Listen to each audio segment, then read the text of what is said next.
Okay, so on April 8th, there's going to be a total eclipse. The moon and the sun are going to line up and make a shadow on the earth.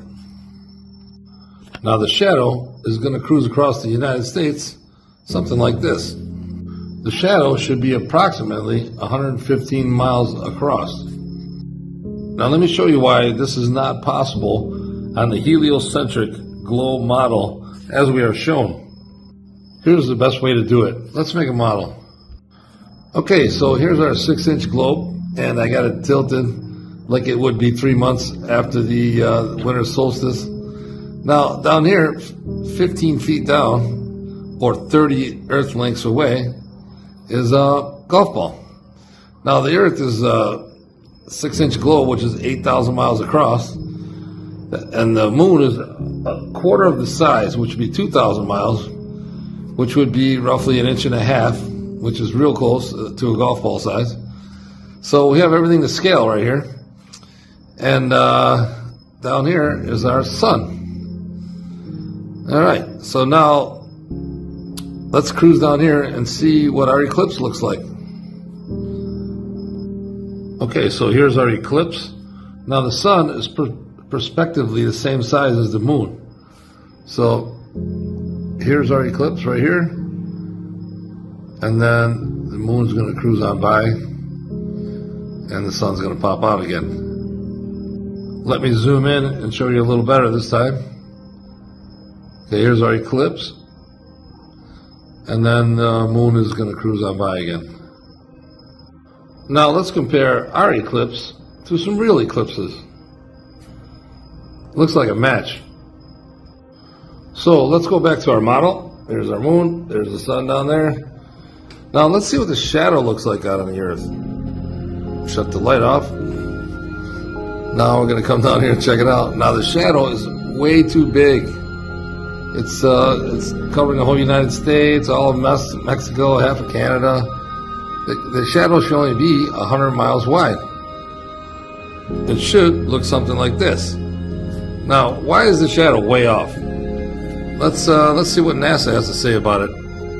Now, here's their model of what's going on. Now, they're saying that the sun is way bigger than the moon, and it's making an umbra penumbra.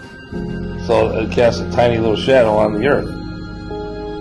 Now, let me show you a real-life example of this model. Here's somebody, I think he's trying to create an umbra penumbra, but he's casting a shadow smaller than the object, so we'll give him some credit. And let me show you another one after this one. This eclipse stick is a scale model of the Earth-Moon system such that the model Earth has a radius of 1.5 inches. The Earth-Moon distance in the model is at the shorter end of its range of values. Demonstrating a solar eclipse allows us to see that the shadow of the moon on the Earth is pretty small. Only those in the umbra of the moon shadow, the gray swatch from Oregon to South Carolina, could see a total solar eclipse. Others, not in the path of totality, will see a partial solar eclipse if they're in the penumbra, or no eclipse at all if they're not in the shadow of the moon. So here's her solar eclipse model, and it's super vague. It really doesn't even show you how they got it, how they did it. But let me show you what they're not showing you. So I have a roll of tape laying around. Let's cast a shadow with it. So let's jump back here and try to cast a umbra penumbra. Okay, so my light is wider than the roll of tape. See that? Now we're going to lock it here and try to cast the umbra penumbra. Okay, so we got our light. There's our tape casting the shadow. And we have our umbra penumbra right here. Okay, now let's see what it looks like prospectively from here. Okay, so here's our eclipse from back here. See how the light sticks out on either side? And that's how you get your umbra penumbra. Let's put our eclipse and our shadow side by side so you can see what's going on. Okay, so notice how on the eclipse you can see light on each side of the tape. And that's what causes the umbra penumbra right here. The skinny part is smaller than the object that's casting it. Now let's look at the eclipse on the top and the bottom. There is no extra light hanging past the tape. So there is no umbra penumbra on the up and down side of it. In other words, in order to have an umbra penumbra, you have to have a light that's prospectively larger than the object that's casting the shadow. So in order to have an umbra penumbra, prospectively, the sun would have to be bigger than the moon. Well, if the sun was bigger than the moon, you wouldn't have a total eclipse. That means the umbra penumbra is not possible, and they're obviously incorrect about the size of the moon. I know what some of you are going to say. Look at this drawing. Look how big the sun is. Look how small the moon is. Obviously, that's how it works. Well, real life isn't a drawing. If something's prospectively smaller, then it's actually smaller. Let me give you an example. Okay, here's a light. Now, if I put my finger here, this light is going to light up both sides of my finger. Now,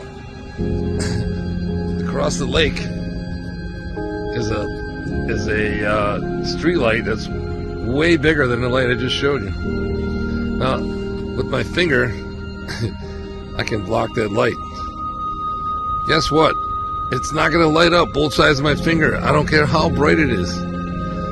That's because prospectively it's smaller. That makes it smaller. You can't draw it bigger and then all of a sudden the light's bigger and brighter, right? Hey, let's draw it. Here you go. I got a 16-inch street light a mile away. Oh, here's my finger. Okay, let's draw diagonal lines. Oh yeah, look at my finger lights up on both sides. That's ridiculous.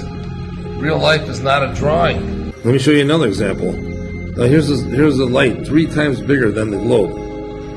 Now here's the corner right here.